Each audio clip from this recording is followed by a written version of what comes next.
I'd like to talk for a minute about the difference between projects and sequences.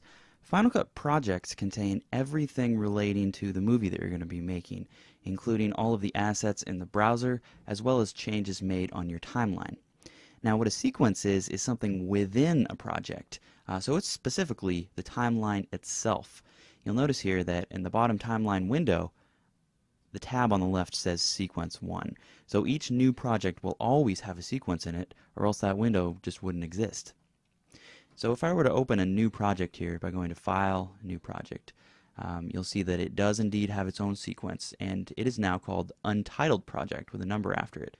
So I've got this Sequence 1 in my new Untitled project. Now the problem with just leaving it like that is that I already have a Sequence 1 in this other project that's open, because I have two open at the same time. And so down in my timeline, I now have two tabs called Sequence 1, and that can get confusing pretty quickly. So what I suggest that you do is just single click to select your sequence, and then just click it again so it's light blue, and you can start typing over this.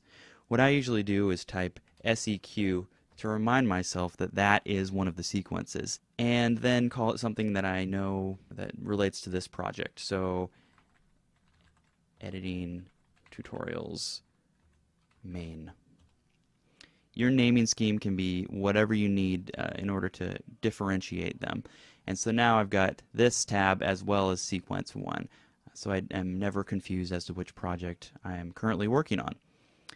So you can have as many different sequences within a project that you want. And that's part of the reason why I encourage you to just save over projects instead of save project as. Remember I was talking about in one of the previous movies. Because you can always have previous versions of your edits as an older sequence inside of the project. So that way things are just a little bit cleaner.